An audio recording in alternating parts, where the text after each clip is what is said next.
Hi, my name is Mystery and welcome to the Life of Juju. Today on the Life of Juju, we are going to be talking about celebrity encounters. Thank you for joining us today. Thank you for having me. I'm so excited to get started and start talking about some of these stories. Me too. I'm so curious, which was your favorite celebrity encounter? I think I definitely have to say Ed Sheeran. I've met him over 50 times. 50 times. Tell me more. The first time that I met him was in a venue in Brooklyn, back when nobody knew who he was. That's also where I met his manager, and then we became friends. And so I went to several shows, and then I got invited to like his Halloween party, which was also a show. Wow, so you like knew him. Oh yeah. And at the Halloween party, I got to hang out with his cousin. Um, it was so much fun. He even gave me tickets to his Madison Square Garden show.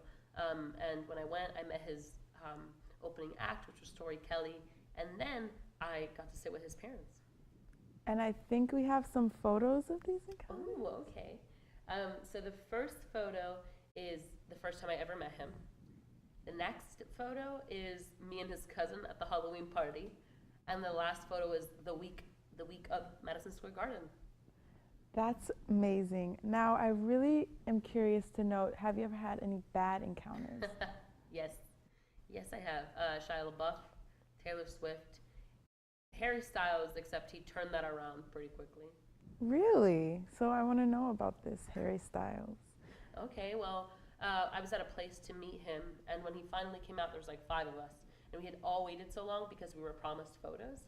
And so when we asked him, he was being super rude, and he was just like, "Just come back later. I'll do it later." He's like getting, and I was like, he was getting in his car, and I was like, "Okay, I'm not waiting anymore. Like I waited so long, so I'm just gonna go home." And so me and my friend leave to take the train, and when I'm like walking, he's like driving past us like really slow, and then he stops his car, and then he gets out, and he's like, "I told you guys to wait," and I was like, "I'm not waiting anymore. Like we were waiting for so long." And then he's like, just wait," and I was like, "No." And so I'm trying to get around him, but he's kind of like blocking us, and I'm like, "Okay, this is enough. I want to go home." And so I go around him, and then I just like go to take the train.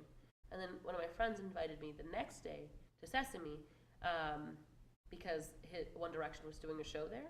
And I was like, of course, I want to meet the other members of One Direction. So when we were there, obviously Harry was there. And he was like, oh, like, what can I do to make it up? Because he remembered us from yesterday. And so we were like, oh, we could take a photo, but we could also make money. So we decided to do like a publicity stunt. And so me and my friends drove to 14th Street, like, and everyone. So he met us there. And when we did, my friend who's a paparazzi was taking photos, and we had him go down the train station and come up so it looked like he was coming out of the train station so we could take photos and sell them to magazines. And people were so mad when they saw it because they were like, oh my god, I take that train every day. I could have been on the same train as him. I think we have some of the photos. We do have some of the photos. Oh my god, yeah. So the photos you see, like, he's smiling and stuff because it's all fake, and it was so funny. Wow, what an amazing experience. Well, thank you for joining us. Next week, we're going to find out how Juju got kissed by Justin Bieber, A$AP Rocky, and lastly, how she got to meet the queen herself, Beyonce. See you next week.